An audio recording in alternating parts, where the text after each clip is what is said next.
Il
y a quelqu'un.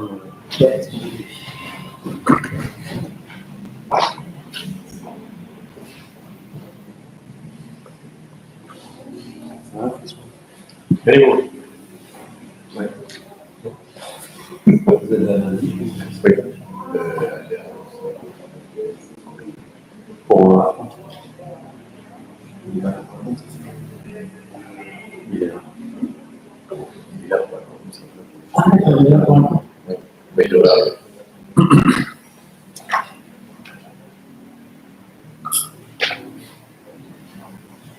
C'est pour efficacer, en fait.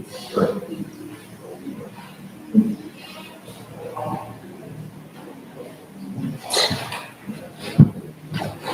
On y va.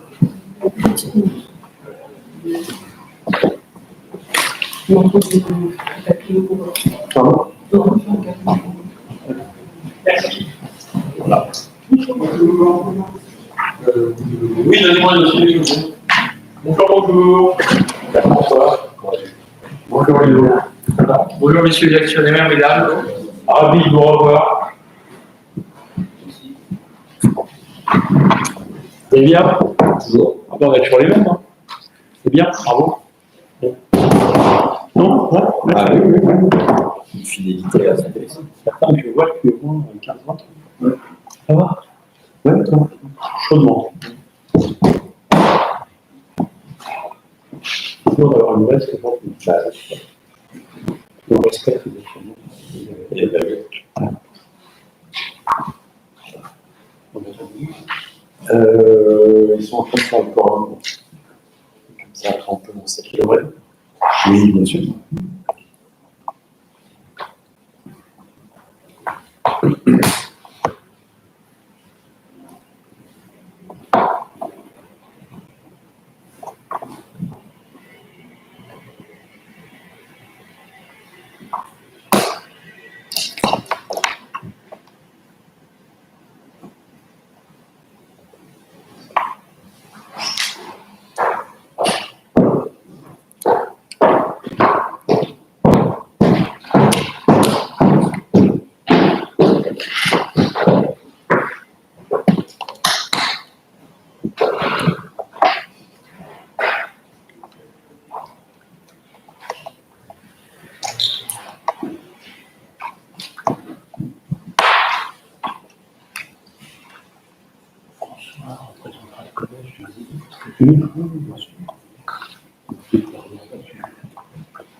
J'ai plus qui est prévu. Merci.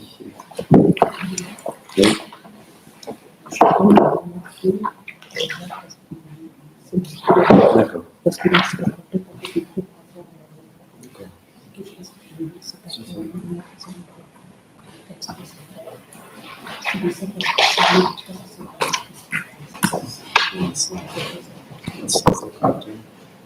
C'est un 3. Oui, c'est ça. 357 plus 56. Et ça donne 53 en C'est ça.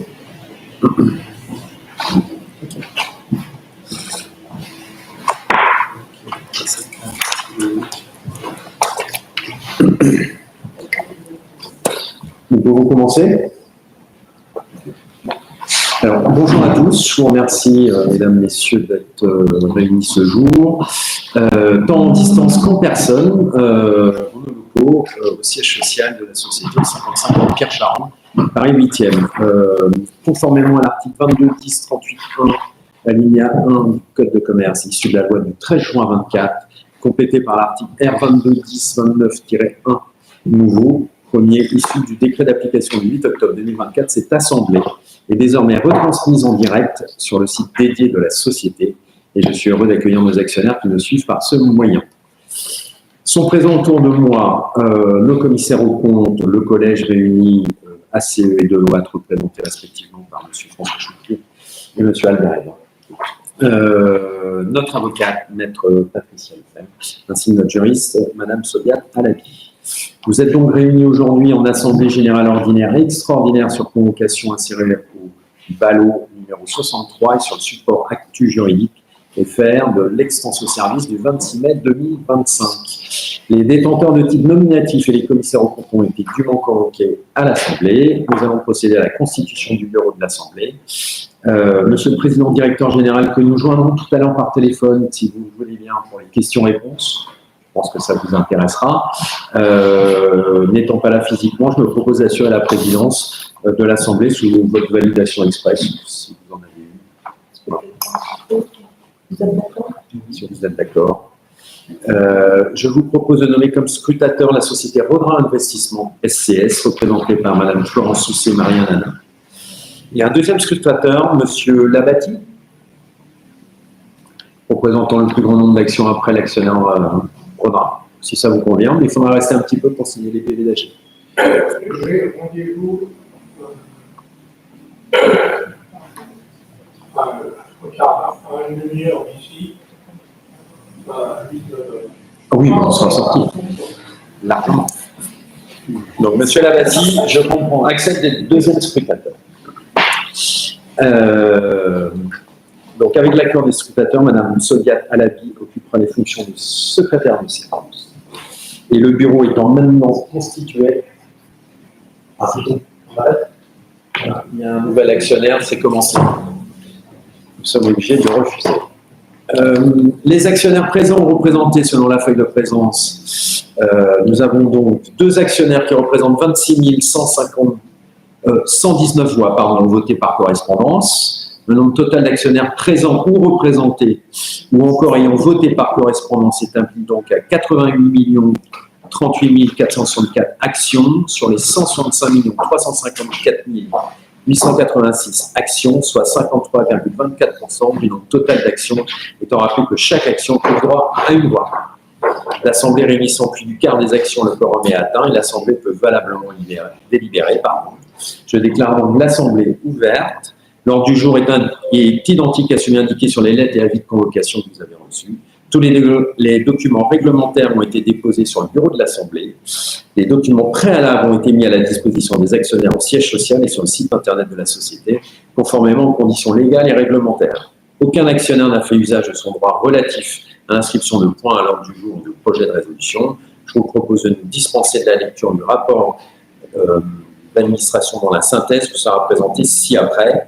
Nos commissaires aux comptes vous présenteront leur rapport. Nous aurons ensuite une session de questions-réponses avec M. le Président directeur général, suivi du vote des résolutions, si cela vous convient.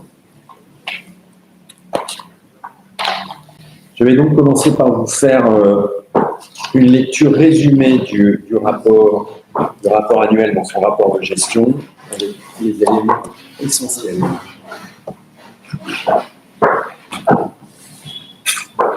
Dans un premier point, l'activité et la situation de la société et du groupe au cours de l'exercice écoulé. Activité financière de la société au cours de l'exercice écoulé. Vous retrouverez les informations clés à la page 25 du rapport financier avec les éléments 2024 et 2023 et leurs variations. Dans notre groupe, il y a 4 éléments essentiels. Le patrimoine immobilier, évalué cette année à 109,4 millions d'euros, 400 000 euros. Capitaux propres par du groupe, 112,2 millions. Excédent net de trésorerie, 6,7 millions. Actifs nets réévalués par action, 0,70 68 € par action. Aucun instrument dilutif n'existe au sein du groupe. Les informations sectorielles de notre activité sont présentées à la page 25 de notre rapport financier annuel et dans la note 6 de l'annexe au compte consolidé. Dans un premier temps, si vous me permettez de vous présenter les éléments et les essentiels des comptes sociaux, c'est-à-dire la société Acant elle-même toute seule. Vous retrouverez d'abord dans un premier point l'activité locative, page 25 du rapport financier, les travaux, page 25 également du rapport financier, variation de trésorerie à la même page, les capitaux propres à la page 26 du rapport financier, tout comme on fera un petit point sur le litige fiscal sur le régime des SIC et une proposition de rectification reçue concernant la société Cédrial. Toutes ces explications se trouvent donc à la page 25-26 et les explications ensuite à la page 27 et suivante du RFI. Dans le détail, les éléments donc des comptes sociaux. Le chiffre d'affaires de la société s'élève à un montant de 2 158 000 €, stable par rapport au 31 décembre 2023. Il est constitué principalement des produits de sous-location des biens situés ici au 55 rue Pierre Charon et ainsi qu'à Bruxelles. Les produits de refacturation de frais de siège et de personnel s'élèvent, eux, à 927 000 €. Le total des produits d'exploitation s'élève à 2 200 000 € contre 2 694 000 l'an dernier. L'exercice précédent comprenait une reprise de provision de 500 000 € sur l'immeuble situé à Bruxelles. Le montant des charges d'exploitation s'élève, lui, à 3 422 000 € contre 3 710 000 € en 2023. Ils sont en baisse de 278 000 €, soit une baisse de 8%. Ces charges d'exploitation comprennent principalement des autres achats et charges externes pour un montant de 2 588 000 €, des impôts et taxes pour un montant de 175 000 €, des salaires et charges sociales pour un montant de 392 000 €, des dotations aux amortissements et des dotations aux provisions pour un montant de 210 000 € et d'autres charges pour un montant de 63 000 €. Cette année, il n'y a pas de quote-part de bénéfices appréhendés en 2024 au titre des résultats issus des sociétés transparentes faisant partie du groupe.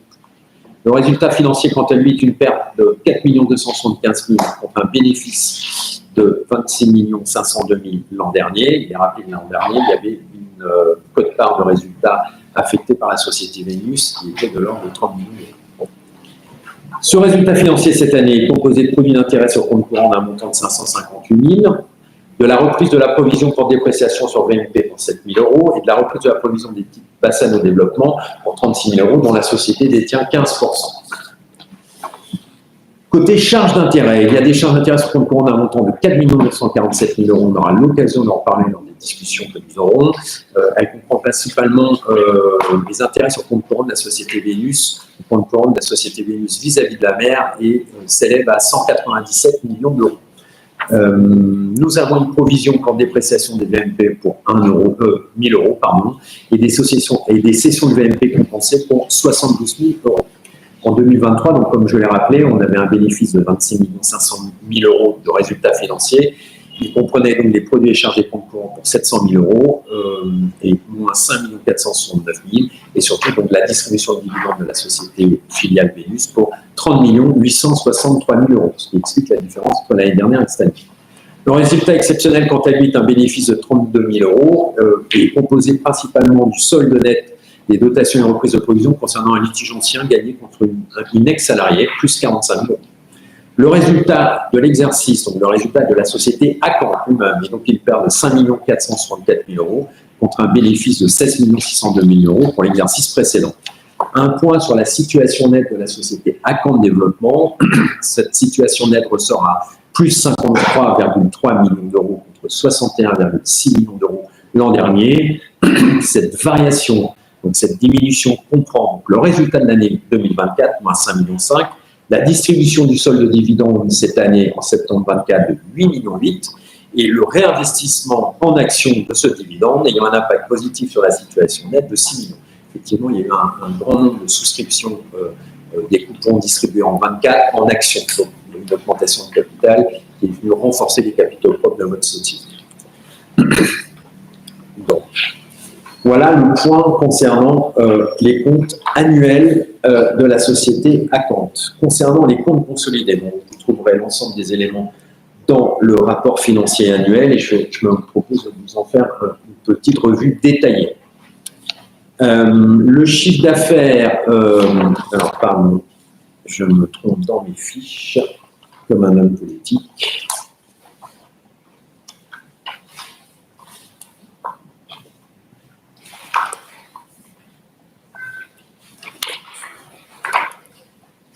Voilà. Donc, examen des comptes consolidés dans le détail, si vous me permettez, donc, sur l'exercice clos arrêté au 31 décembre 2024. Le chiffre d'affaires consolidé au 31 décembre 2024 s'élève à un montant de 3 921 000 euros, dont 3 378 000 de loyers et 543 000 de charges locatives refacturées, contre un montant l'an dernier global de 3 967 000 euros, un chiffre d'affaires stable. Et l'année dernière, il était composé d'un montant de loyer de 3 362 000 euros et 605 000 de charges refacturées. Le chiffre d'affaires dans l'exercice est donc quasi stable par rapport à 2023. Il y a une légère variation négative de 1%. Le revenu net des immeubles s'élève quant à lui à 2 894 000 euros au 31 décembre 2024, contre 3 085 000 au 31 décembre 2023. Le résultat opérationnel du groupe Accant est une perte de 2 358 000 euros contre une perte de 12 380 000 l'exercice précédent.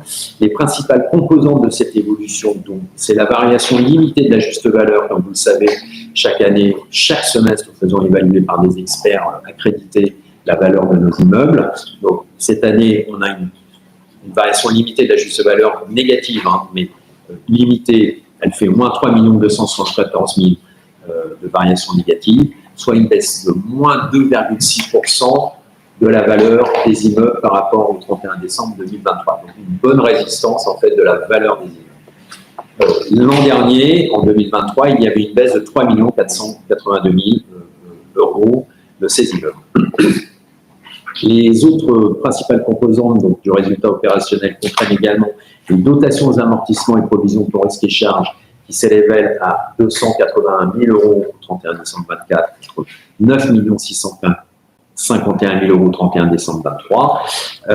Cette variation provient essentiellement d'une provision pour impôt. Vous vous rappelez, l'an dernier, nous avions constaté une provision pour impôt à hauteur de 8 950 000 euros sur un litige fiscal.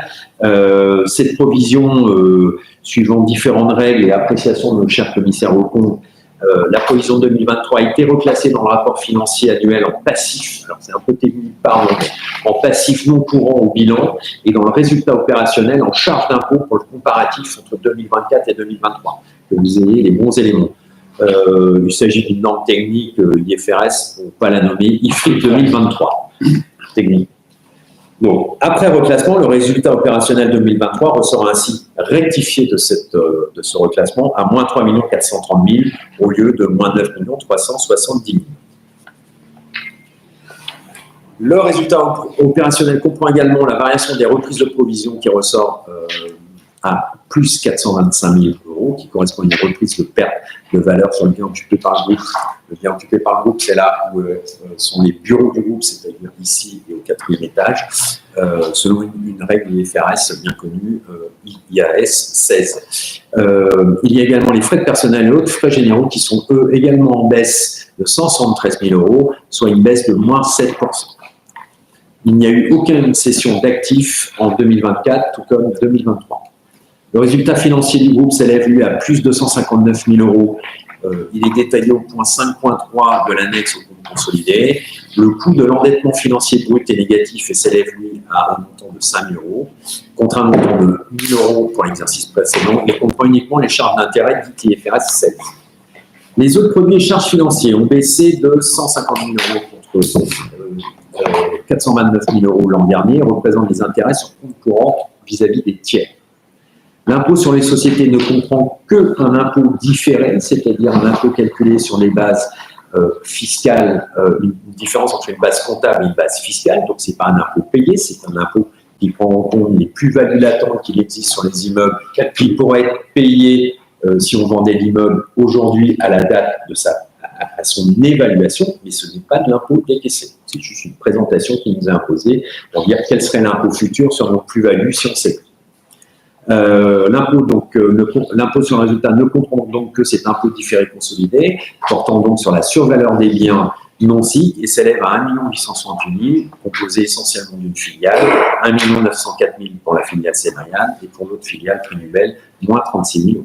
Le résultat net consolidé du groupe est une perte d'un montant de 3 967 000 euros contre une perte de 11 710 000 euros l'an dernier. Cette perte correspond donc principalement pour cette année à la perte de la valeur de vos immeubles.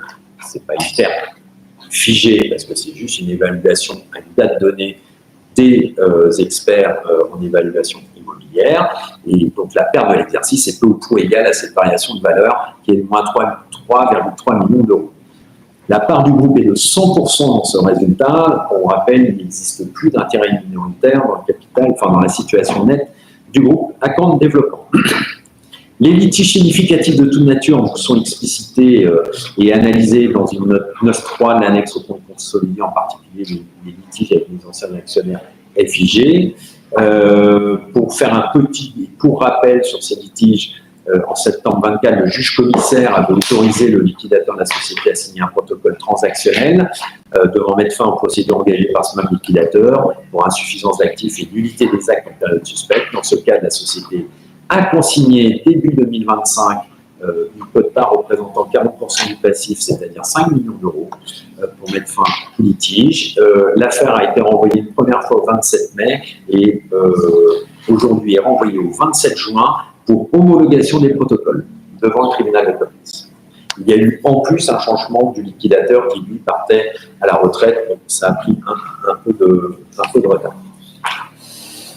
Voilà un certain examen des points que nous avons en cours. Alors, si vous me permettez, on va faire directement, parce que ça vous intéresse évidemment, et c'est un sujet qu'on a évoqué l'année dernière, un point sur le litige fiscal qui avait engagé la société à provisionner l'année dernière 8 950 000 euros. Ce litige fiscal a donné lieu donc, à cette comptabilisation de provision de 8 950 000 en 2023. Il est explicité en plus en détail dans les annexes au compte consolidé ainsi que dans le rapport de gestion que vous retrouvez bien sûr dans le rapport financier annuel. Aujourd'hui, le groupe maintient avec ses conseils sa position initiale en contestant fermement les propositions de rectification tant avec des arguments de droit que de jurisprudence. Les avis de mise en recouvrement et mise en demeure de payer ont été reçus en 2025 et font l'objet de réclamations contentieuses avec demande de sursis à paiement. Nous avons travaillé avec le commissaire au compte sur un point de présentation de comptes annuels avec des hypothèses complémentaires de sortie de ressources sans contrepartie qui sont venus alimenter nos hypothèses pour vérifier que notre risque était correctement évalué dans le compte. L'ensemble de ces éléments font ressortir une évaluation du risque potentiel à 8 877 000 euros, selon la somme des diverses hypothèses probabilisées. Donc la provision de 8 950 000 euros aujourd'hui est maintenue au bilan. Concernant vos immeubles, donc vous avez vu qu'ils avaient fait l'objet d'une évaluation à la juste valeur et que cette évaluation ressort à 109,5 millions d'euros, donc, contre 112,5 l'an dernier, avec cette baisse limitée évaluée de 2,6%, dans un contexte que vous connaissez tous, macroéconomique, avec des taux qui en 2024 avaient continué à monter. Il y a une attente évidemment des investisseurs qui est différente et plus élevée, qui mécaniquement, avec des taux élevés, fait baisser la valeur des immeubles. C'est mécanique, c'est comme ça. Pour autant, aujourd'hui, cette valeur, vous le regardez, 2,6% de baisse, c'est très limité. Si vous allez regarder des grosses foncières, de gros concurrents, si je puis dire, les baisses sont nettement plus importantes. Donc, votre patrimoine est quand même un patrimoine de qualité situé dans le QCA de Paris. Et cette évaluation à la baisse très limitée le prouve encore une fois. Un point donc sur la situation nette consolidée cette fois-ci, on a fait tout à l'heure la situation nette sociale. La situation nette consolidée ressort à 112,2 millions d'euros contre 119 millions d'euros l'an dernier, donc une diminution de 6,8 millions. Elle comprend donc la perte de l'année de 3,9 millions d'euros, la distribution du solde de dividendes en 2024 pour 8,8 millions, on en a parlé tout à l'heure, et l'impact positif du réinvestissement du dividende en action à hauteur de 6 millions d'euros. Voici donc un point sur nos comptes à la fois sociaux et comptes consolidés. Ce qui arrive donc avec un résultat net consolidé, comme on vient de le dire, de 3 967 000 €. Vous retrouverez un contributif par filiale à la page 29 du rapport financier annuel. Il en découlera une affectation du résultat, il en découle une réaffectation 2023 de l'Assemblée générale mixte de l'an dernier, donc une affectation de résultat, à savoir un bénéfice de 16 602 000 € qui a été affecté à titre de dividende pour 16 183 000. Un acompte avait été versé, c'est un rappel, en septembre 2023 à hauteur de 7 356 000 €. Et après affectation, donc le compte de report à nouveau s'élevait ainsi à 418 000 €. Le solde à verser compte tenu de la conversion en 23 était de 8 827 000 €, soit 0,06 € par action.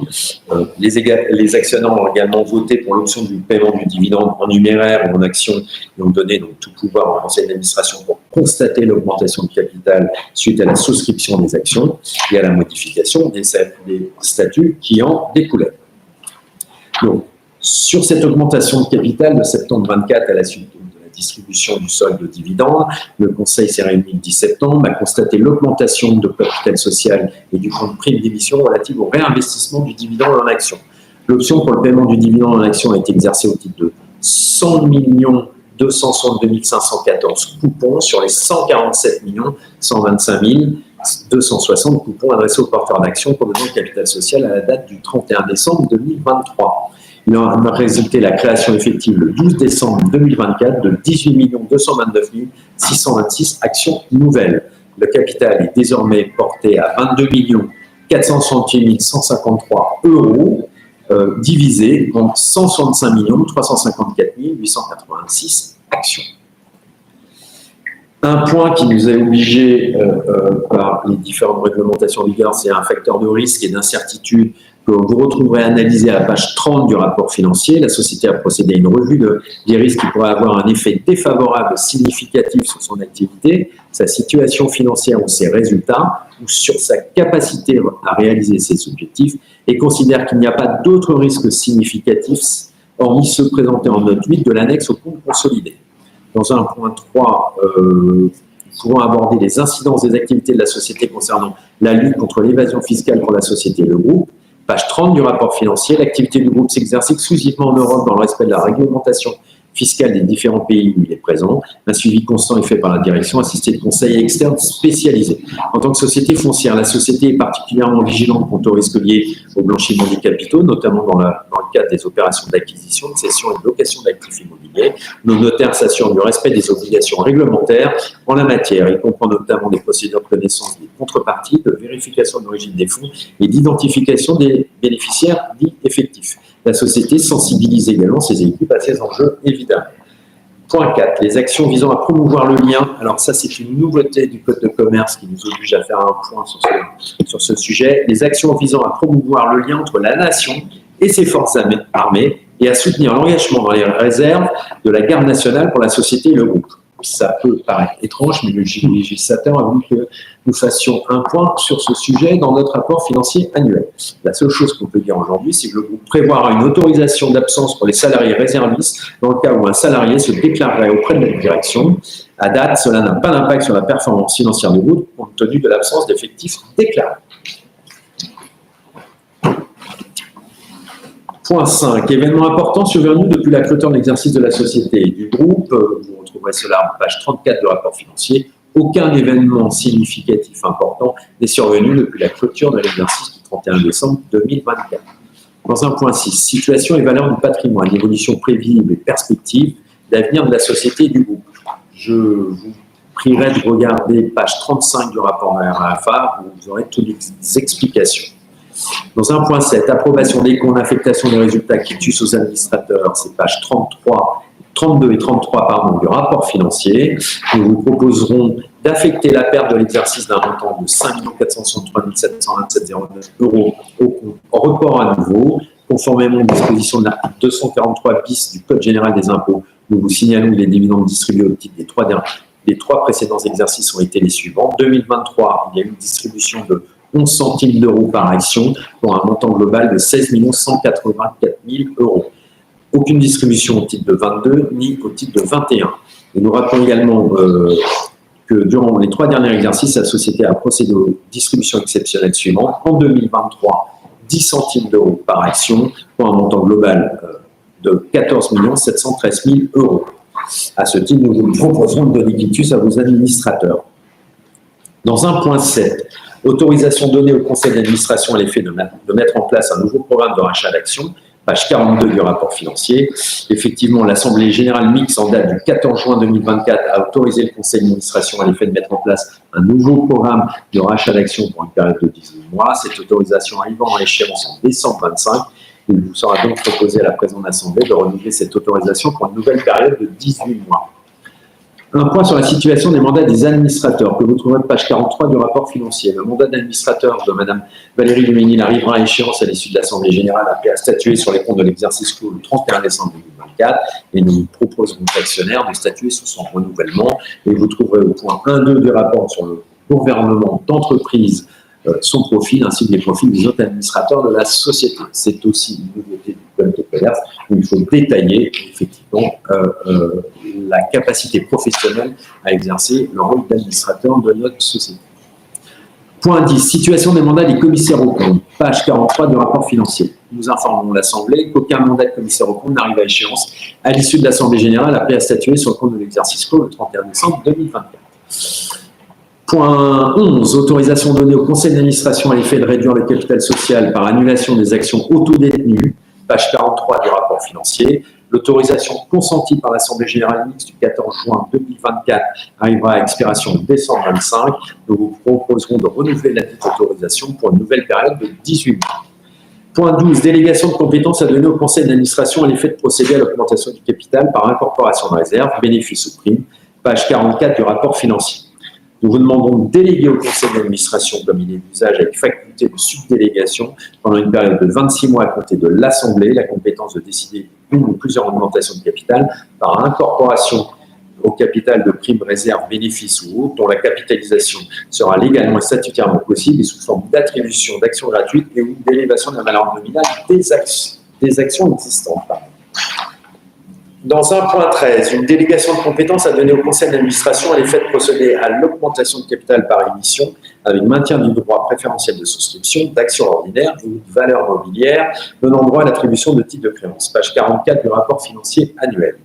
Nous vous demanderons de déléguer au conseil d'administration pour une période de 26 mois la compétence avec faculté de délégation à l'effet de décider une ou plusieurs augmentations de capital ou maintien du droit préférentiel de souscription par émission en France ou à l'étranger en euros d'actions ordinaires de la société ou de toute valeur mobilière donnant avec accès par tout moyen immédiatement ou à terme à des actions ordinaires de la société à émettre ou d'une société qui possède directement ou indirectement plus de la moitié de son capital ou dont elle possède directement ou indirectement plus de la moitié du capital ou de valeur mobilière donnant droit à l'attribution de titres de créance. Les valeurs mobilières autres que des actions pourront être également libellées en monnaie étrangère ou en unité monétaire quelconque établie par référence à plusieurs monnaies, par souscription en numéraire ou par compensation de créances dans les conditions légales. Dans un point 14, délégation de compétences à donner à nouveau au conseil d'administration à l'effet de procéder aux augmentations de capital par émission, suppression du droit préférentiel de souscription, d'actions ordinaires et ou de valeurs mobilières donnant droit à l'attribution de titres de créance.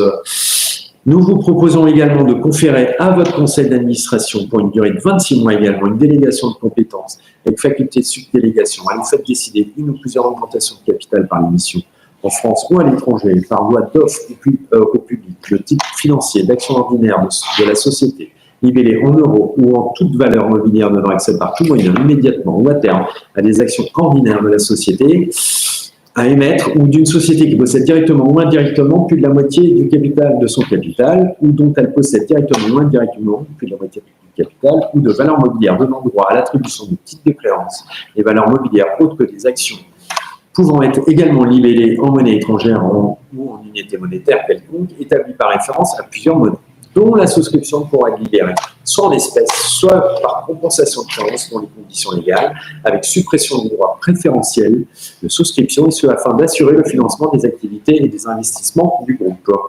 Point 15, autorisation d'augmenter le montant des émissions en cas de demande excédentaire. Vous retrouvez cet élément, page 46 du RFA.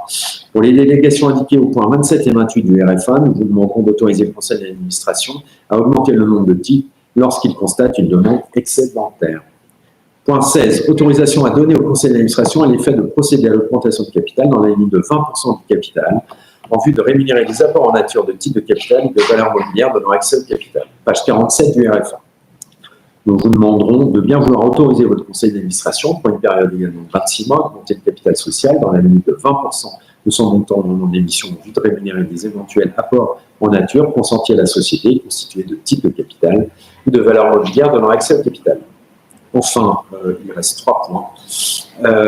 Point 17, délégation de pouvoir à donner au conseil d'administration à l'effet de procéder à l'augmentation du capital social par émission d'actions réservées aux adhérents d'un plan d'épargne d'entreprise établi en application des articles L225-129-6 du Code de commerce et L3332-18 et suivant du Code du travail, page 48 du rapport financier annuel. Nous vous demanderons de bien vouloir autoriser votre conseil pour une période de 26 mois à réaliser une telle augmentation de capital réservée aux adhérents d'un tel plan d'épargne d'entreprise. Point 18, plafond global de toutes ces augmentations possibles potentielles, page 48 du RFA, en référence, nous vous demandons de fixer le plafond des augmentations de capital à un montant de 100 millions d'euros. Enfin, modification statutaire à l'article 18 des statuts, page 48 du RFA, nous proposons de modifier l'article 18 des statuts, car la loi n'oblige pas les administrateurs à définir les actions de la société. C'est un point juste technique.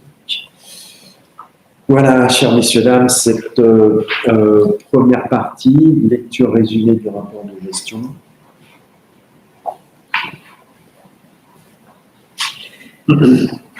Et s'il vous convient,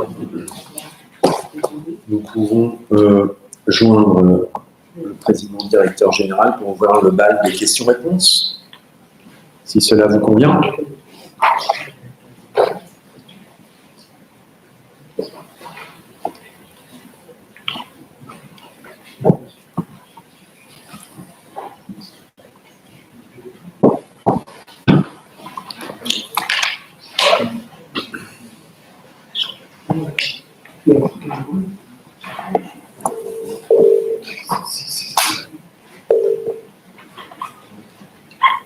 Allô?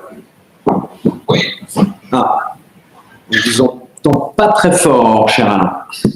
Bon, l'important du tout. C'est bon. Voilà, je pense que c'est bon.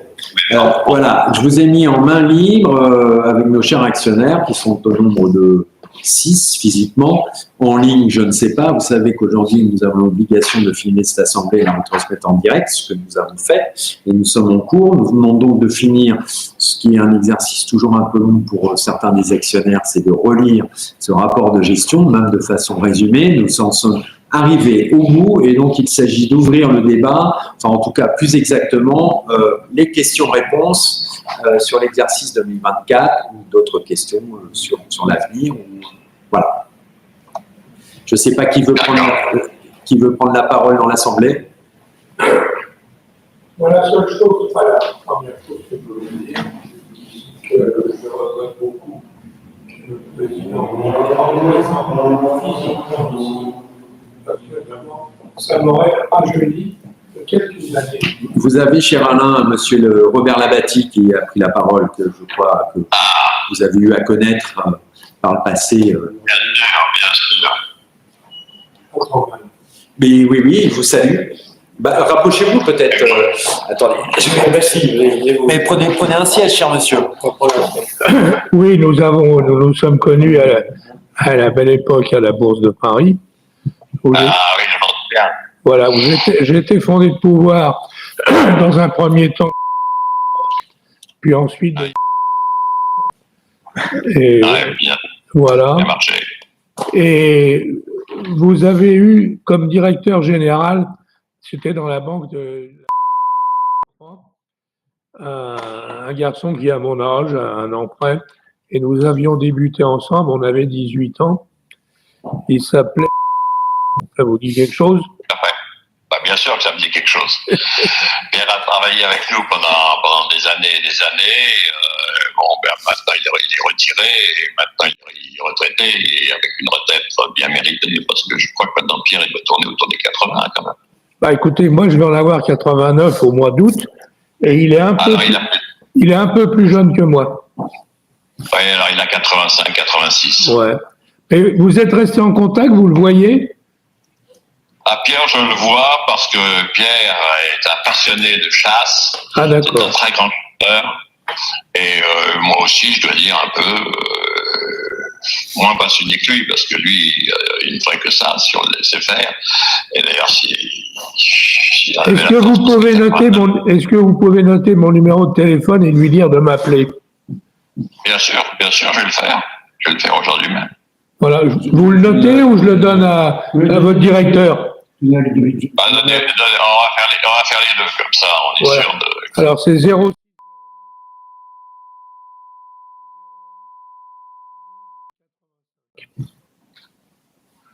Et Pierre, c'est un ami très cher, parce que je veux dire, c'est là où on le voit. D'ailleurs, on le voit quand on chasse avec lui, il est élégant, il vous laisse les animaux quand il peut vous les laisser. C'est pas un viandard, c'est un type. Et dans le métier, c'était la même chose. Il était réputé effectivement pour l'élégance et sa façon de travailler qui était excellente. J'étais toujours très très content de travailler avec lui. Bon. Il nous a quittés à un moment donné. Faites en sorte qu'il m'appelle. Et puis ça sera bien. Voilà. En dehors de ça, nous avons dîné ensemble il y a 2-3 ans. Chez un ami commun. Je m'en souviens, et je me souviens plus de chez qui, en revanche. C'était chez.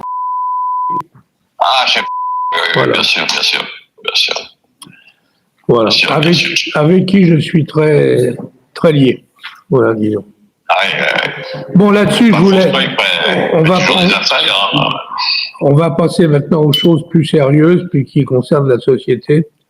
Moi, tout ce que je peux vous dire, continuez à bien gérer et éventuellement à nous repayer un jour un dividende.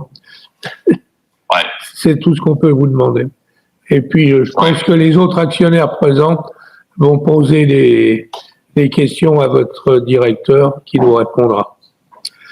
D'accord, cher monsieur. Écoutez, merci d'être intervenu. Je vais transmettre vos amitiés à Pierre, bien évidemment. Ça me permettra d'ailleurs de transmettre les miennes en même temps. Ça me fera plaisir de l'appeler. Voilà. Et puis, formidable. On se retrouve tous. Bien. Je vous souhaite une bonne fin de journée. Pareillement. Merci pour votre intervention. Cher actionnaire, peut-être des questions quand même, c'est le moment.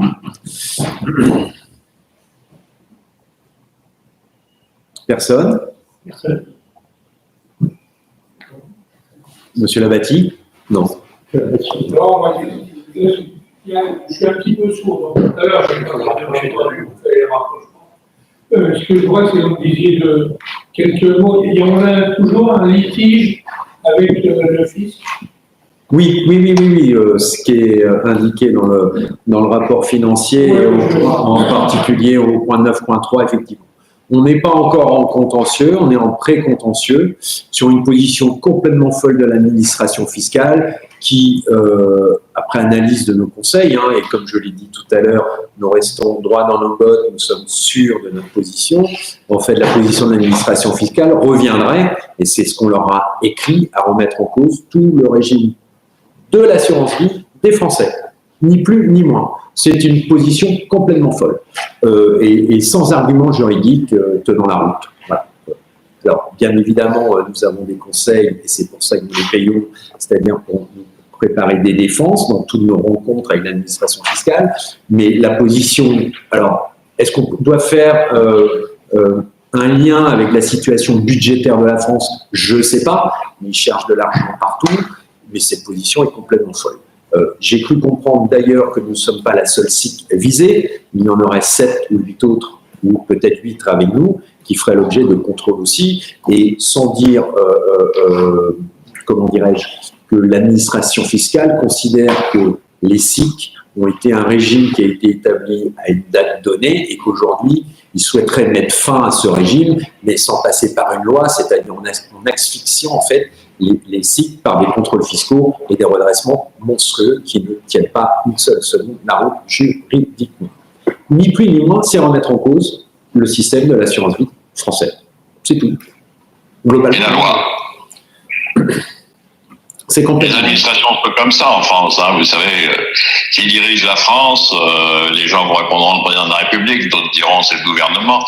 Moi je vous réponds tout de suite, ce sont les administrations. Et les administrations sont prêtes à raconter des histoires qui ne tiennent pas la route au gouvernement et autres lorsqu'on leur demande des explications. Ils sont prêts à mentir, etc. pour garder leurs privilèges et ils veulent diriger eux-mêmes le pays en fonction de ce qu'ils veulent, etc. Tout ça. Et on le voit avec l'administration fiscale. Là ça a été extraordinaire parce qu'on nous a demandé de négocier à un moment donné, on nous a dit oui, après ils nous ont dit oh bah oui, on ne sait pas, etc. tout ça, et le négociateur qui est celui qui doit écrire contre nous, il dit moi j'arrive pas à écrire, je ne sais pas ce que je vais pouvoir raconter. Il dit mais j'ai aucune chance de gagner, il dit mais je veux quand même jouer le truc et il faudrait quand même que vous me versiez quelque chose parce que je peux quand même tomber sur un juge fou qui me donnerait raison. Alors, quand vous entendez des trucs dans ce genre-là, vous dites, est-ce que je suis encore dans un pays civilisé, ou est-ce que je suis en Centrafrique, ou est-ce que je suis au Congo, enfin, j'en sais rien, rien contre ces pays-là, d'ailleurs. Mais, c'est extraordinaire, enfin, c'est extraordinaire, c'est pas si extraordinaire que ça, parce que pendant ce temps-là, vous savez pas tellement comment passer vos écritures. Est-ce que vous êtes toujours sick, est-ce que vous l'êtes plus, etc. Tout ça. Enfin, vous prenez des dispositions, on a longuement parlé, bien évidemment, avec le commissaire au compte, on a consulté des avocats, et bon, on a suivi leurs conseils, mais je veux dire, il faut une pagaille incroyable avec ce truc-là. Même si après ils abandonnent, on est content qu'ils abandonnent, mais il y a toute une période dans laquelle on est là, on fait une plus-value, est-ce qu'on doit payer, est-ce qu'on ne doit pas payer, on provisionne, c'est ce qu'on fait. C'est pas bon non plus, parce que quand on provisionne, le fisc arrive en disant oui, vous avez provisionné, c'est donc que vous savez très bien que vous allez devoir le payer. Ça prend tout se retourne contre nous. D'accord, enfin, vous connaissez le fisc tous, je pense, à titre personnel, et vous savez que c'est pas des gens avec lesquels il est toujours facile de discuter. Surtout quand ils pensent avoir raison, avoir une chance d'avoir raison. Parce que c'est comme ça, c'est la France. Et alors effectivement, Ludovic a raison, la situation économique globale de la France avec ses dettes, effectivement, je voyais qu'aujourd'hui, ils essayent de faire passer, non pas, attention, ne croyez pas qu'on rétablit l'ISF, hein, mais on met une taxe sur les plus riches. C'est totalement différent. Parce que l'ISF, il y avait encore des trucs dans lesquels on pouvait y échapper, par exemple sur votre outil de travail, parce que c'était votre entreprise, elle vaut très cher en bourse, mais d'un autre côté, vous dites, je n'ai pas les moyens de payer tout ça, etc. Tout ça. Eh bien non, là, ça serait une taxe, on ne s'occupe pas des moyens, pas des moyens, etc. Tout ça. Mais on ne rétablit pas l'ISF, attention, il ne faut pas croire ça. Hein. C'est une taxe, ce serait une taxe. C'est n'importe quoi. Alors vous avez ça qui vous pendez, je pense que ça passera pas le Sénat, c'est pas le Sénat qui décide, non, ça passera pas le Sénat en tout cas. Et je pense pas que ça passe, mais on sait jamais. Et il est évident que les investisseurs étrangers, quand ils lisent des trucs dans ce genre-là, ils disent attention, il y a un risque, nous on va se retirer, puis on reviendra après, parce qu'on peut pas avoir ce risque sur la tête. Mais il n'y a pas de nouvelle ISF, ne croyez pas ça, c'est juste une taxe sur les plus riches. Rien à voir. Pas comparé, hein. C'est n'importe quoi. C'est comme ça, c'est la France. C'est quand même eux qui ont dépensé l'argent, hein, c'est pas nous. 3 000 milliards, En résumé sur notre litige, il doit être à combien?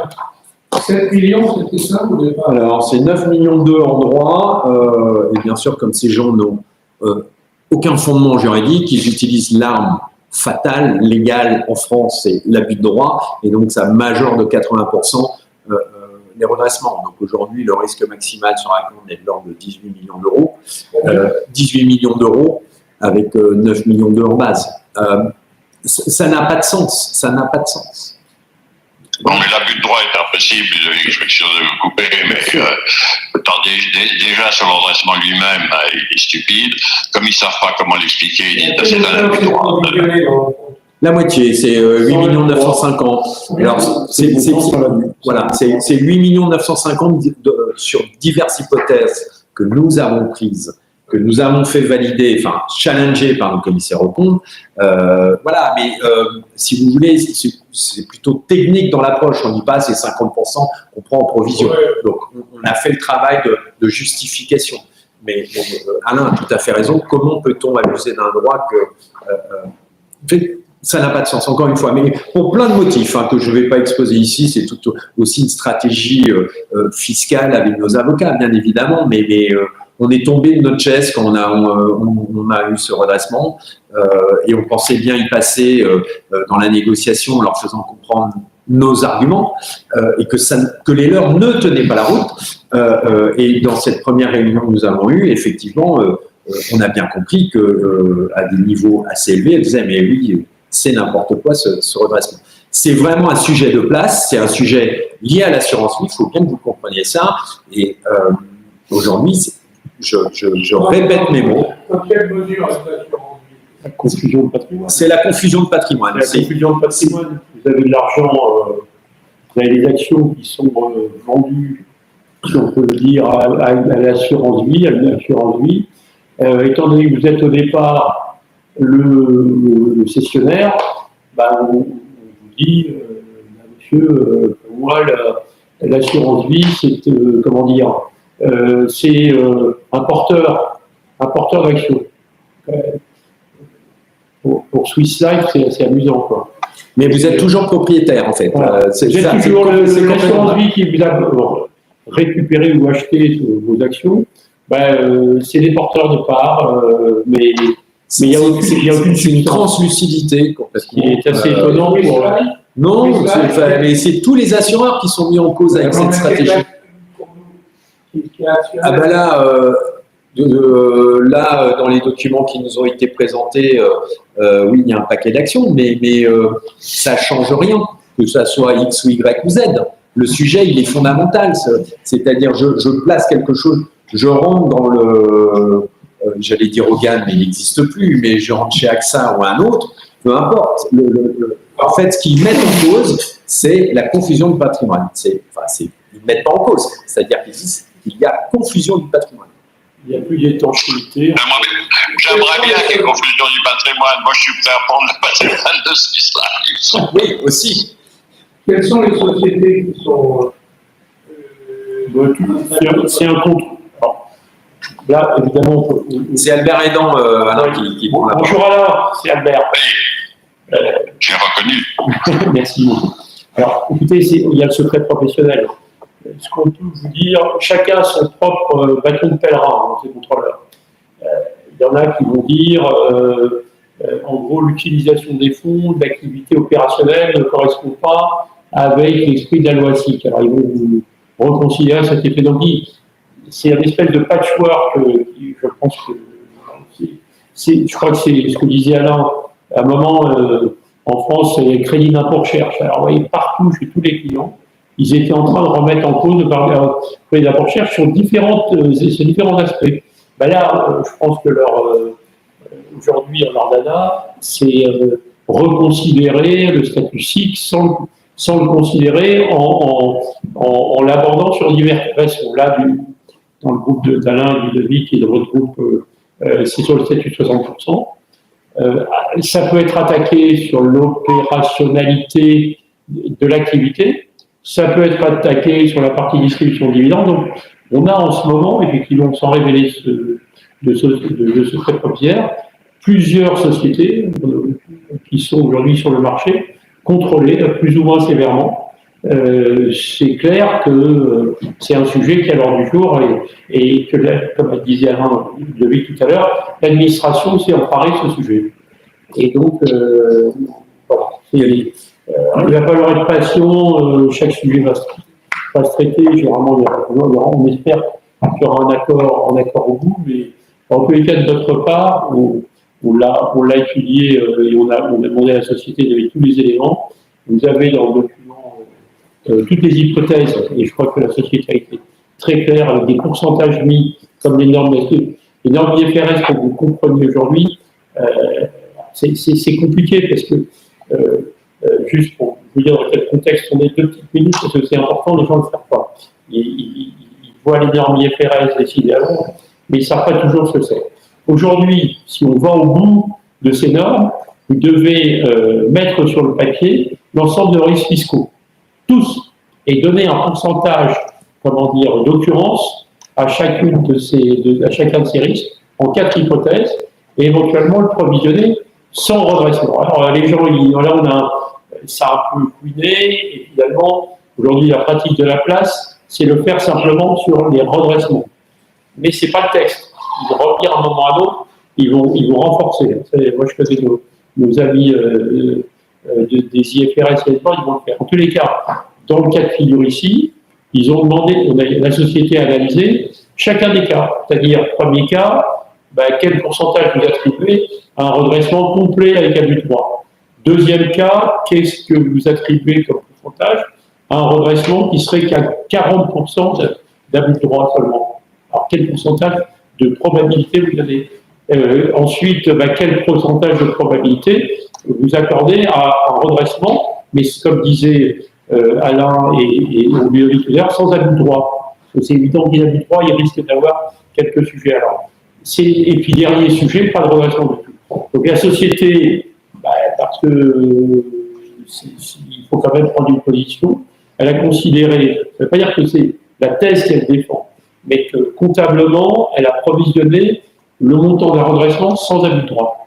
Vous voyez, elle prend le montant brut de redressement qu'elle donné à l'administration fiscale, mais en considérant, avec raison, que la probabilité qu'aujourd'hui les comptes reflètent, c'est une probabilité d'un redressement sans abus de droit. Alors, ça peut évoluer, hein. Ça peut évoluer avec les discussions, ça peut évoluer avec beaucoup de facteurs. Donc voilà un peu la situation, je vous invite à regarder. Mais à nouveau, c'est une situation figée à la fin 2024, à la fin de l'exercice 2025. Vous pouvez avoir une toute autre image. Mais il faut prendre une position. Après, on doit mouiller, comme la société a eu beaucoup d'interlocuteurs en face, on a vu les courriers, ça a bougé. Donc, on a eu des positions silencieuses d'administration, des redressements. Donc, il a fallu quand même, c'est normal, comptabiliser une provision. Je crois que François et moi, on l'a revu et on a considéré qu'aujourd'hui, le montant provisionné était. Je crois que faut être tranquille avec ce montant provisionné. Ça ne veut pas dire que c'est la position. Non, pas du tout. C'est les normes qui nous obligent à appréhender un chiffre. Voilà. On n'avait aucune action de défense en liaison avec les sociétés du même type qui ont le même problème. C'est pas les mêmes chiffres. Ce ne sont pas les mêmes redressements d'après ce que nous expliquait notre commissaire aux comptes, Albert Edon de chez Deloitte. Les motifs de redressement des signes ne sont pas les mêmes. La seule chose qui est sûre et certaine, c'est que l'administration fiscale s'attaque au régime SIC. Donc, va chercher tous les cycles sur différents items. Nous, c'en est un. D'autres, et Albert ne peut pas parler, je le comprends, c'est le secret professionnel. Voilà, pour mettre fin au régime SIC qu'il considère à tort comme une niche fiscale. Alors, c'est bien le législateur qui a créé, rappelez-vous, ce régime fiscal on était concurrencé par les Espagnols et tout ça. Donc, on s'est mis en ordre de bataille, comme certains en Europe étaient déjà positionnés. Or, aujourd'hui, ils considèrent que nous sommes exonérés d'impôts. Oui, mais c'est parce que quelqu'un d'autre le paye. C'est vous, l'actionnaire, qui payez. On distribue plus et quelqu'un paye l'impôt à la fin. C'est l'actionnaire. Dans les autres sociétés, soumises à l'impôt sur les sociétés, il y a moins de distribution de dividendes parce que c'est imputé de l'impôt société payé par la société. Donc, ce n'est pas une niche fiscale. Ça n'a jamais été une niche fiscale. Mais malheureusement. Mais de toute façon, ils ne savent pas comment redresser. La preuve, c'est qu'ils ont commencé avec un redressement. Et je dois dire que notre avocat a été excellent et leur a prouvé que c'était idiot. Ils se sont dit, oui, finalement, on considère que c'est idiot, donc on va changer de motivation. Et c'est là qu'ils sont venus avec ce qui est la tarte à la crème, c'est-à-dire l'abus de droit. Vous avez respecté la loi, tout est parfait, etc. Tout ça, mais vous en avez abusé. Toujours abusé de la loi. Je ne sais pas comment on abuse la loi, non, c'est pas bon. Et donc, quand vous avez abusé, allez hop, abus de droit et en plus pénalité. Donc, quand vous avez respecté la loi, vous êtes plus puni que quand vous ne l'avez pas respecté. C'est un truc de fou. Et ça leur permet de dire non, mais au niveau de la loi, on est d'accord, vous êtes blanc, il n'y a aucun problème. Mais vous en avez abusé. Qu'est-ce que ça veut dire abuser d'une loi?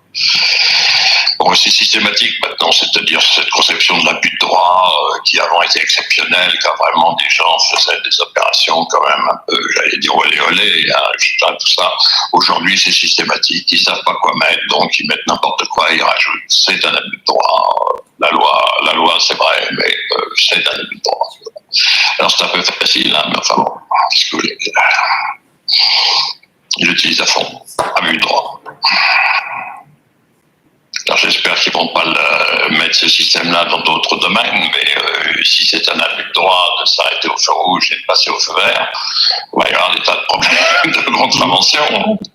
L'État arrêté au feu rouge, Peut-être abus de droit. Alain, pour répondre, vous n'avez peut-être pas, vous n'avez peut-être pas intérêt, s'ils sont sur un cas où ils reconsidèrent l'activité immobilière de la SIC, je ne suis pas sûr que du côté à Caen, on aurait intérêt à se mettre dans le même cas de défense que celle-là, parce que on n'est pas, ils n'attaquent pas sur le même point. Donc chacun va avoir sa défense Il ne particulière. peut pas avoir donc de coalition des SIC contre l'administration. C'était uniquement pour ça. Voilà. Non, mais ils vont attaquer tout fond, là, de fond, hein.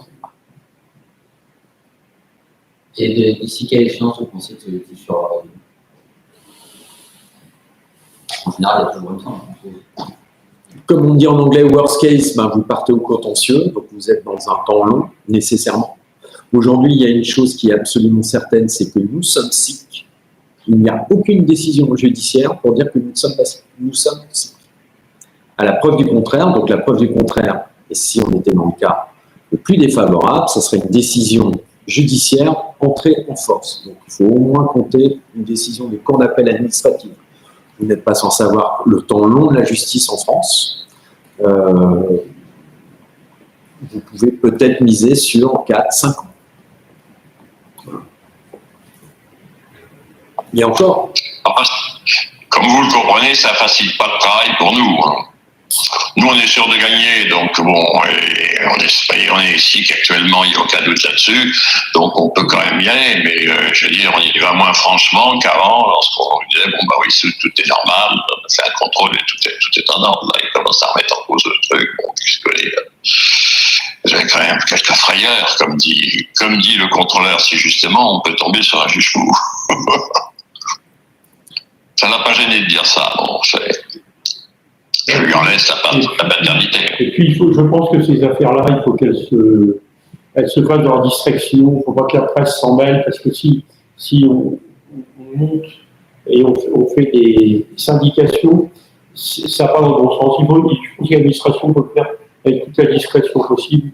Et là, je pense que s'étaler sur la presse, il y a des syndications d'entreprises qui viendraient ensemble lutter contre l'inflation. Je ne suis pas sûr que ça soit. Vous voyez, c'est un peu difficile. Non, Mais ça va être long. Non, mais la presse serait pas bonne sur un sujet comme ça. Et pourtant, on n'a pas le système SIC. On a déjà payé un impôt, c'est-à-dire quand on rentre des immeubles à l'intérieur, on paye un impôt sur la plus-value. Et ensuite, il y a de nouveau un impôt sur la sortie. Et bon, c'est-à-dire que finalement, on s'est aperçu qu'on payait grosso modo presque autant d'impôts que si on n'était pas SIC. Pour parler de choses, parce que la fiscalité, il y en a pour plusieurs années, comme vous l'avez dit. Est-ce qu'il y a des projets de vente d'immeubles, quelque chose, des appartements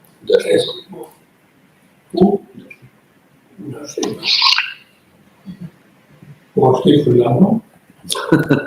Écoutez, je vous laisse la main à l'un, mais en tout cas, aujourd'hui, et c'est toujours le principe du groupe, rien n'est à vendre, mais tout est à vendre.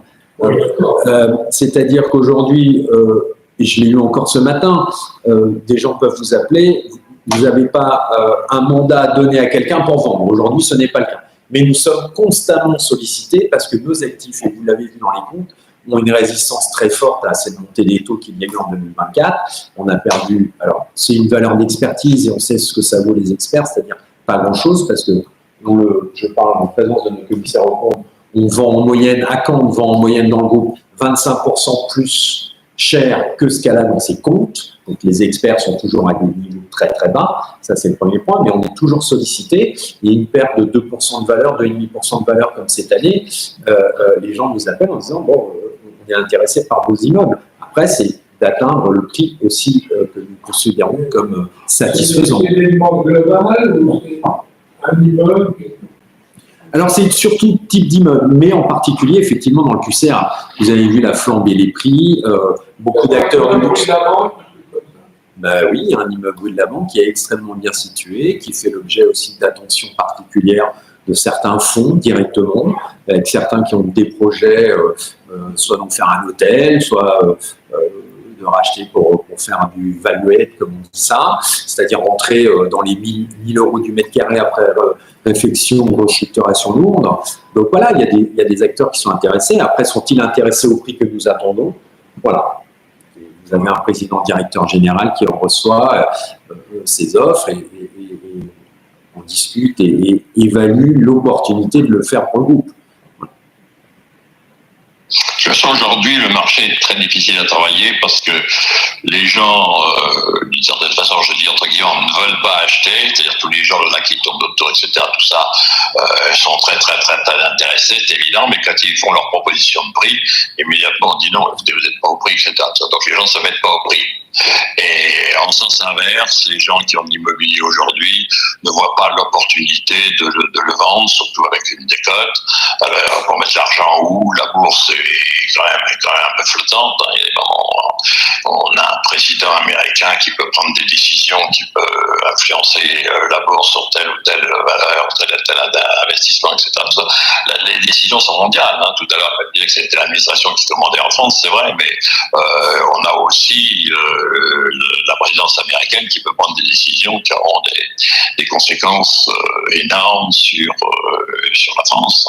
Il veut taxer les produits, mais pourquoi il ne se mettrait pas à taxer les immeubles pour que les Américains investissent plutôt dans New York que dans Paris ou des choses dans le genre? On ne sait pas. C'est pas du tout. C'est pas du tout comme dans les présidences précédentes où on voit les choses lentement arriver. Et elles arrivaient ou elles n'arrivaient pas, etc. Là, il prend un papier, un crayon et il signe immédiatement une décision. Bon, c'est quand même un peu particulier. La décision est bonne ou mauvaise, j'en sais rien, mais enfin bon, c'est pas un vrai fonctionnement démocrate. Et ça fait un peu peur aux gens, c'est certain. Donc où est-ce qu'ils mettraient leur argent? Et bon, à un moment donné, quand il a commencé à parler, les gens ont dit bon, ben, on va avoir un crack boursier. Bon, heureusement, les boursiers sont plus intelligents que ça. Ils sont bien munis, ils ont de l'argent à investir et ils ont des machines qui leur donnent des conseils, etc. Tout ça qui fait qu'il n'y a pas de panique de tout le monde en même temps. Mais quand il a sorti ses premières taxes, avec des taxes à 200% sur la Chine, etc., des folies comme ça, etc., tout ça à 50%. Nous, c'était les vins spiritueux qui prenaient 50%, je crois, de taxes ou plus, ou 100%, etc., tout ça. Bon, il est évident que les sociétés qui ne font que ça, qui produisent des alcools et du champagne en même temps, généralement, eh bien, évidemment, en bourse, vous n'avez pas trop envie d'en avoir dans votre portefeuille quand vous entendez ça. Bon, et alors après, mais on va s'arranger, truc.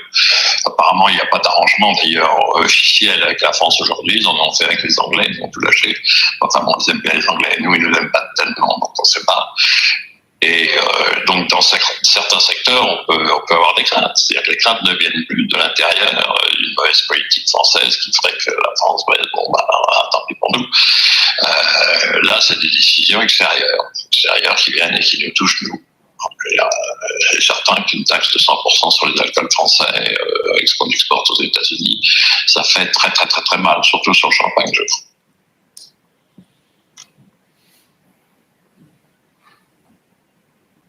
Je prends cet exemple, mais il y en a d'autres. Il a mis, je crois, une taxe de 50% déjà sur l'aluminium et l'acier. Enfin, bon, la France n'est pas forcément un très gros producteur, exportateur d'aluminium, d'acier, etc. Mais enfin, je suppose qu'en Allemagne, les sociétés qui travaillent beaucoup dans ces secteurs-là doivent avoir quelques problèmes, et donc quelques problèmes avec leur capitalisation.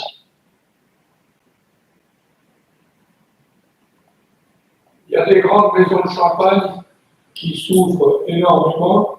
Et il y en a d'autres qui s'en sortent de manière merveilleuse. Ouais, c'est vrai. C'est vrai, mais si on leur met des taxes comme ça, les plus petites, qui peuvent pas, qui font par exemple 25% de leur chiffre d'affaires avec les États-Unis, peuvent pas replacer ces 25% en l'espace de quelques jours auprès d'autres marchés qui sont déjà saturés. Pas la peine de dire c'est en Inde qu'on va les vendre ou c'est au Brésil, etc. Tout ça, ils sont déjà saturés. Donc, on va peut-être un peu plus. Et puis ça a un impact, bien évidemment, sur les prix de vente. On est obligé de baisser nos prix pour vendre plus, etc. Tout ça. Donc, là où effectivement on gagnait peu d'argent, du coup, on n'en gagne plus du tout. Mais les grandes s'en tireront parce que d'abord, elles sont appuyées par des grands groupes qui font autre chose, etc. Tout ça. Je veux pas dire que c'est pas dramatique pour eux. Enfin bon.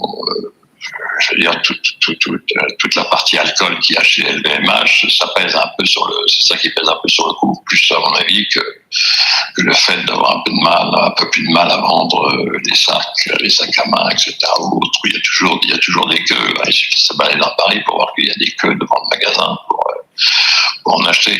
Ceci dit, ils ont une grosse partie quand même de champagne et d'alcool, c'est basé à Annecy. Et bien évidemment, là, il y a des craintes. Pas les craintes. Est-ce qu'à la fin, ça se terminera pas par une petite taxe de 10% qui serait gérable? Parce que 10% sur une bouteille de champagne, sachant que la plupart des gens ouvrent le champagne, comme on dit, pour une fête, un anniversaire, ou que sais-je, etc. Tout ça, et finalement assez peu pour boire à table. Eh bien, pour une fête, un anniversaire, on n'est pas 10% près. Et donc, et après, les gens s'y habituent au nouveau prix, etc. Tout ça, donc c'est pas trop grave. Mais pour l'instant, ils sont plutôt à 50%. Et il faut négocier. Alors, les négociations entre Français et Américains sont pas très bonnes parce qu'ils se bagarrent un petit peu sur d'autres problèmes, notamment des problèmes politiques, avec l'Ukraine, avec Israël, etc. Tout ça. Et donc, on est mal vu, comme c'est M. Trump qui dirige tout. Alors lui, il dirige tout seul. Hein. Comme ça, au moins, on ne peut pas accuser l'administration de faire des choses dans son dos. C'est lui qui décide. Mais après, il revient en arrière parce que il y aura quand même des élus, plus exactement, qui vont lui revenir en arrière. Et puis, ça fera il a regardé ce qui se passe à Los Angeles. Hein. Il a déjà l'air. Oui, je t'entends, mais je suis dans l'Assemblée. Je suis à l'Assemblée à Caen. Pardon, je n'ai pas compris. Il parle à Non, c'est M. Labatti qui vient de prendre Il y a pris un appel, M. Labatti. Écoutez, est-ce qu'on a fait le tour des questions-réponses? Comme ça, on pourra, Alain, nous laisser passer à la suite, c'est-à-dire le vote des résolutions. Oui, je n'ai pas besoin de ça d'y être. Ouais. Monsieur? Non.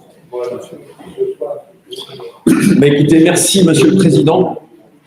Et nous allons donc. C'est moi qui vous remercie d'être présent. Merci Alain, porte-toi bien. Au revoir. Merci, c'est gentil. Au revoir. Au revoir. Nous allons donc pouvoir passer peut-être à une lecture résumée, ou en tout cas une synthèse de nos rapports, monsieur le commissaire en compte. Une synthèse. Rapide. Donc, écoutez, moi je prends le. Organisez bravo parce que la conversation déjà elle a duré longtemps. On va juste confirmer. Bon, moi, je confirmerai sur les comptes annuels et François le fera pour les comptes consolidés. Donc, on a effectué les travaux en vertu des normes et des responsabilités des commissaires en compte en toute indépendance.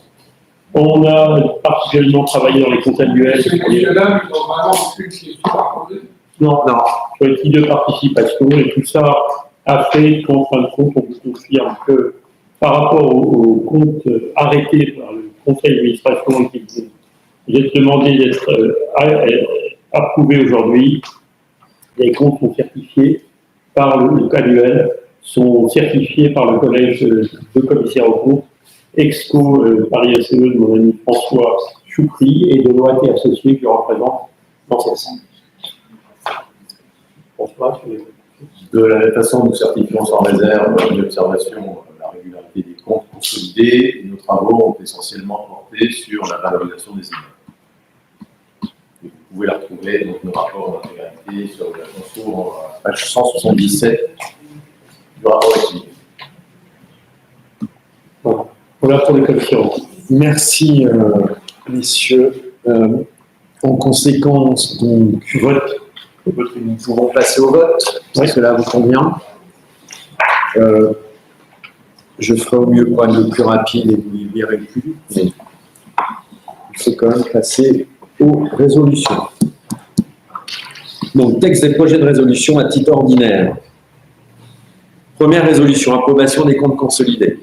L'Assemblée générale statuant dans les conditions de quorum et de majorité requises pour les assemblées générales ordinaires et après avoir pris connaissance donc des rapports du Conseil d'administration et des commissaires aux comptes sur les comptes consolidés au 31 décembre 2024, approuve ces comptes tels qu'ils ont été présentés, se soldant par un résultat net consolidé négatif de 3 967 000 euros, ainsi que les opérations traduites dans ces comptes et présentées dans ces rapports. Vote contre. Est-ce qu'il y a des personnes qui votent? Abstention. Alors, on a une abstention par correspondance de 10 227. D'accord.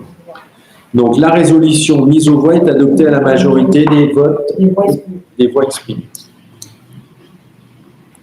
Deuxième résolution, approbation des comptes annuels et quitus aux administrateurs. L'Assemblée générale, statuant dans les conditions de quorum et de majorité requises pour les assemblées générales ordinaires et après avoir pris connaissance des rapports du Conseil d'administration et des commissaires aux comptes sur les comptes de l'exercice clos le 31 décembre 2024, approuve ces comptes tels qu'ils ont été présentés, les comptes annuels arrêtés à cette date et se soldant par une perte de 5 463 727,09 euros, ainsi que les opérations traduites dans ces comptes et présentées dans ces rapports. En conséquence, ça donne aux administrateurs quitus entiers sans réserve de l'exercice, de l'exécution, de leur mandat pour le dit exercice, conformément aux dispositions de l'article 223 quater du Code général des impôts. L'Assemblée générale prend acte de ce que la société n'a engagé aucune charge non déductible fiscalement, l'article 39-4 du Code général des impôts, au cours de l'exercice écoulé. Vote contre. Abstention. Il y a un numéro par correspondant de 10 227 Qui s'abstient. qui s'abstient. Donc, D'accord. Donc, résolution adoptée, mise aux voix et adoptée à la majorité des votes exprimés.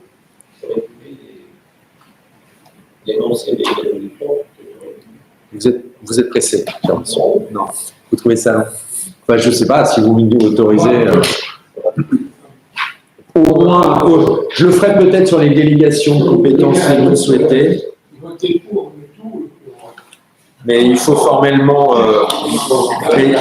Tout ce qui est résolution, je renverrai si cela convient. Mais au moins,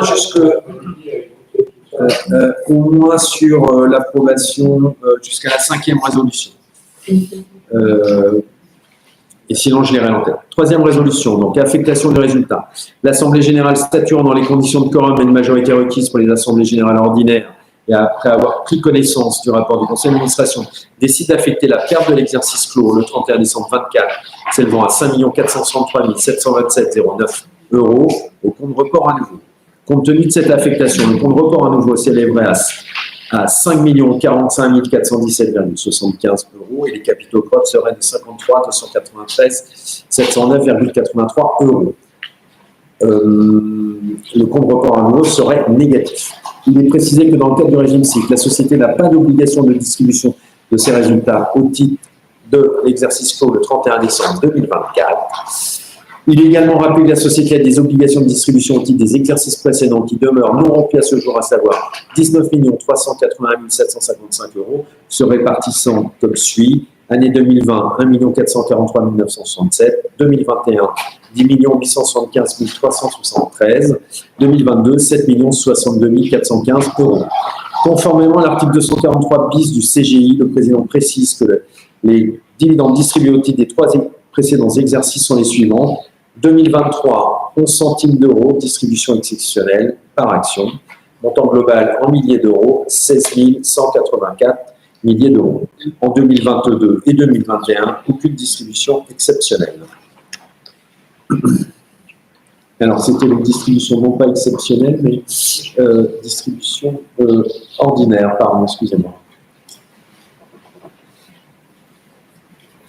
Distribution exceptionnelle, cette fois-ci, pour la société au cours des 3 premiers exercices sont les suivants. Les 3 derniers exercices sont les suivants. 10 centimes d'euros en 2023 pour un montant global de 14 713 000 euros. 2022, néant. 2021, néant. Vote contre. 10 227 par correspondance.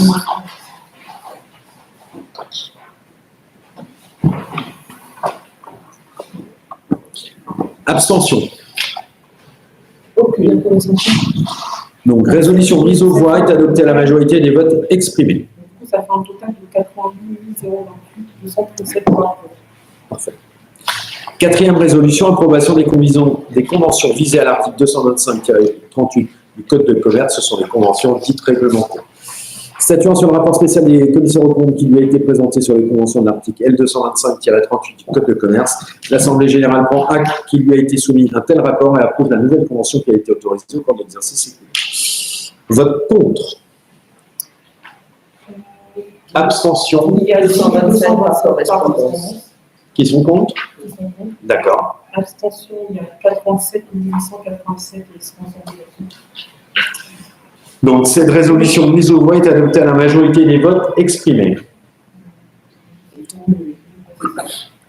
5e résolution, approbation de la rémunération des mandataires sociaux versés au cours ou attribués au titre de l'exercice clos le 31 décembre 2024 et sur l'application de l'article L22-10-34 grand 1 du Code de commerce. L'Assemblée générale statuant en condition de quorum et de majorité requise pour les assemblées générales ordinaires approuve en application de l'article L22-10-34 grand 1 du Code de commerce les informations mentionnées à l'article L22-10-9 grand 1 du Code de commerce, telles que présentées au paragraphe 6.2 du rapport du Conseil d'administration sur le gouvernement d'entreprise. Vote contre. Il y a eu 10 227 voix Très bien. contre par correspondance. Abstention. Aucune abstention. Ça fait 88 028 237 actions. Donc, résolution mise aux voix, adoptée à la majorité des votes exprimés. 6e résolution.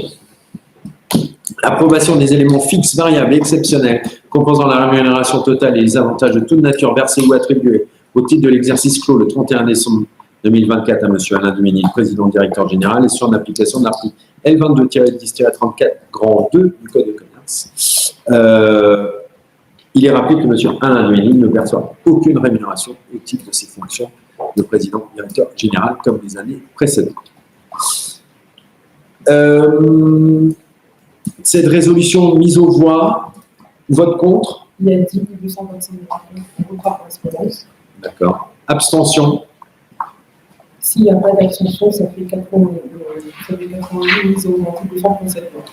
Donc, résolution mise aux voix, adoptée à la majorité des votes exprimés. 7e résolution, approbation des éléments fixes, variables, exceptionnels composant la rémunération totale et les avantages de toute nature versés ou attribués au titre de l'exercice clos le 31 décembre 2024 à M. Ludovic Dauphin, directeur général délégué, en application de l'article L22-10-34 grand 2 du Code de commerce.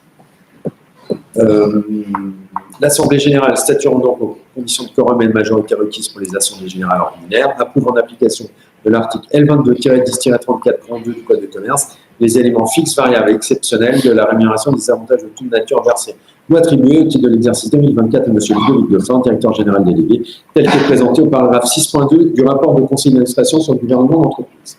Vote contre. Il y a 10 227 voix contre. Ça repart par correspondance. D'accord. Abstention. S'il y a 0 abstention, ça fait 88 028 237 voix contre. Donc, résolution mise aux voix et adoptée à la majorité des votes exprimés. Approbation, 8e résolution, approbation de la politique de rémunération des administrateurs au titre de l'exercice 2025, conformément à l'article L22-10-8, grand 2 du Code de commerce. Et là, je commence à résumer, si vous me permettez, comme vous l'avez accordé. Vote contre. Il y a 10 227 voix contre. C'est noté. Par correspondance. D'accord. Abstention. Il y a 0 abstention. Donc ça fait 88 028 237 voix. Résolution mise aux voix et adoptée à la majorité des votes exprimés. 9e résolution, approbation de la politique de rémunération du président directeur général au titre de l'exercice 2025, conformément à l'article L22-10-8 du Code de commerce. Je résume, mais à nouveau, il n'y a aucune rémunération prévue pour le président directeur général pour l'exercice 2025. Vote contre. 10 227 voix.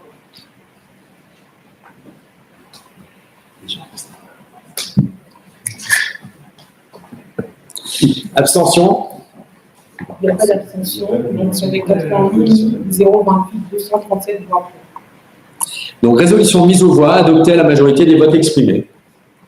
10e résolution, approbation de la politique de rémunération du directeur général délégué au titre de l'exercice 2025, conformément à l'article L22-10-8, grand 2 du Code de commerce. Le vote contre. 10 227 voix. Abstention. 15 890 voix par correspondance. Donc, résolution mise aux voix, adoptée. 7 890 012 347 voix. Adoptée donc à la majorité des votes exprimés. 11e résolution, approbation de la rémunération annuelle globale des administrateurs. L'Assemblée générale statue en condition de quorum et de majorité requise pour les assemblées générales fixes en application de l'article L225-45 du Code de commerce, le montant de la rémunération annuelle globale à répartir entre les administrateurs pour l'exercice en cours à la somme de 60 000 €. Vote contre. 10 227 voix. Abstention. 15 892. Donc, la résolution mise aux voix est adoptée à la majorité Il y a des votes 7 012 345 voix. Parfait. 12e résolution. Autorisation à donner au conseil d'administration pour mettre en place un nouveau programme de rachat d'actions. Comme vous m'y autorisez, je renvoie donc à la résolution que vous aviez reçue. Et je propose de passer directement au vote. Vote contre. Il y a encore d'autres. Abstention. Il y a encore une abstention. Donc, cette résolution mise aux voix est adoptée à l'unanimité. C'est ça. Donc, il y a 88 038 475 voix. Des votes donc exprimés. Merci. 13e résolution, renouvellement du mandat d'administrateur de Mme Valérie Duménil, ce pour une nouvelle période de 6 ans, jusqu'à l'issue de l'Assemblée appelée à statuer sur les comptes de l'exercice clos le 31 décembre 2030. Vote contre. 10 227 voix. Abstention. 0, il n'y a pas d'abstention. Donc, résolution mise aux voix, adoptée à la majorité des votes exprimés. 14e résolution, délégation de compétences à donner au conseil d'administration à l'effet de procéder à l'augmentation du capital par incorporation de réserve, bénéfice ou prime. Tout à l'heure, vous aviez déjà eu un point dans le résumé du rapport de gestion envoyant au rapport financier annuel. Et c'est donc une résolution qui figure bien également dans votre convocation. Je propose de passer directement au vote. Vote contre. 10 227. Abstention. Donc, une résolution mise aux voix adoptée à la majorité des votes exprimés. À titre extraordinaire, 15e résolution, autorisation à donner au conseil d'administration à l'effet de réduire le capital social par annulation des actions autodétenues. Je vous propose de passer directement au vote. Vote contre. Abstention. Donc, la résolution, 15e résolution est adoptée à l'unanimité des votes exprimés. 16e résolution, délégation de compétences à donner au conseil d'administration à l'effet de procéder à l'augmentation du capital par émission avec maintien du droit préférentiel de souscription d'actions ordinaires et ou de valeurs mobilières donnant accès au capital et ou de valeurs mobilières donnant droit à l'attribution de titres de créance. Je propose de passer au vote. Vote contre. 10 227. Abstention. Donc, résolution mise aux voix, adoptée à la majorité des votes exprimés. 17e résolution, délégation de compétences à donner au conseil d'administration à l'effet de procéder à l'augmentation du capital par émission avec suppression du droit préférentiel de souscription d'actions ordinaires et ou de valeurs mobilières donnant accès au capital et ou de valeurs mobilières donnant droit à l'attribution de titres de créance. Je vous propose de passer également au vote. Vote contre 10 227. 10 227. Abstention. 0.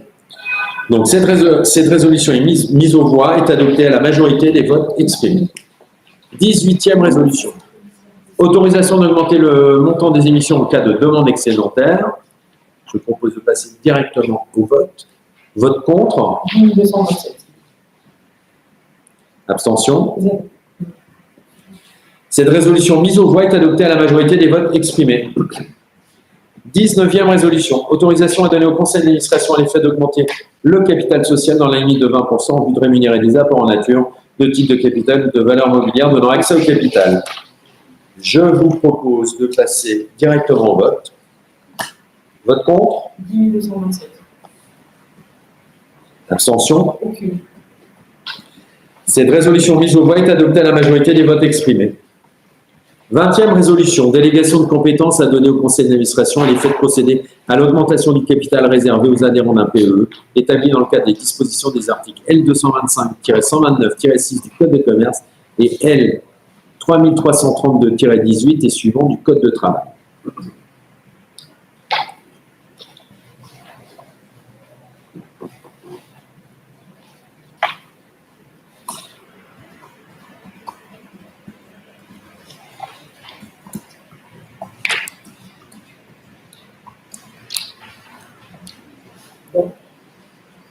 Vote contre.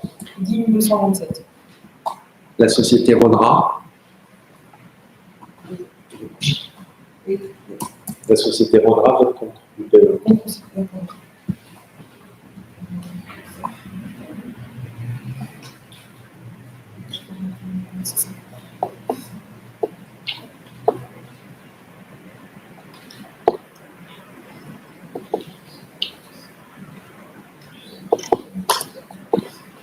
Ça fait 81 700. 81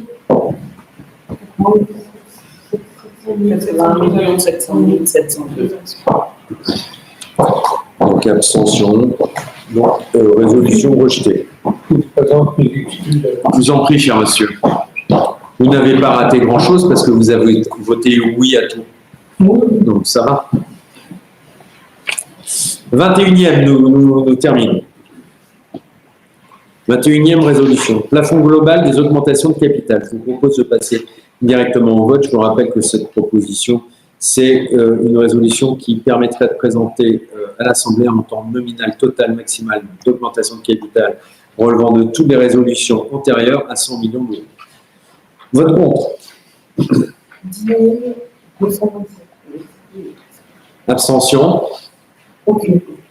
Donc, résolution mise aux voix, adoptée à la majorité des votes exprimés.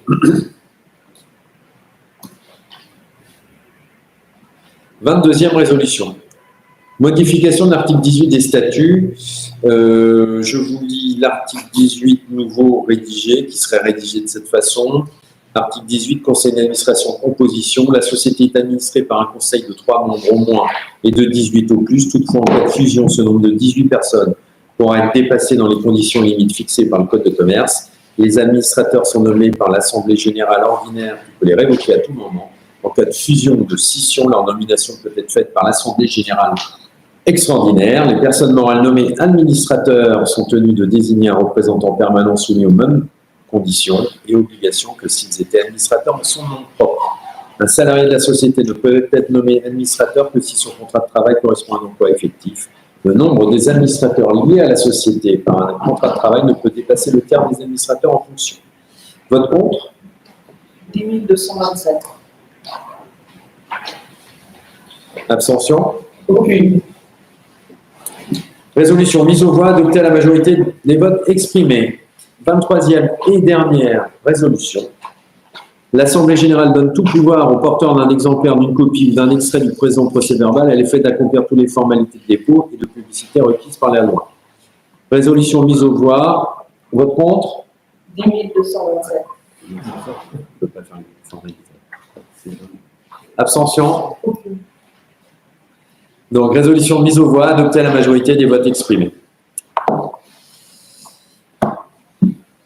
Je vous remercie tous de votre participation annuelle, c'est avec grand plaisir. Il est 16h35, 37 exactement. Plus rien n'étant à l'ordre du jour, je vous propose de lever la séance. Et de tout ce qui est dessus, donc de tout ce que dessus, il a été dressé le présent procès-verbal qui sera signé après lecture par les membres du bureau. Donc nous allons rédiger, finaliser en tout cas pour insérer dans le procès-verbal de l'Assemblée le résultat des votes et vous soumettre à signature, cher monsieur.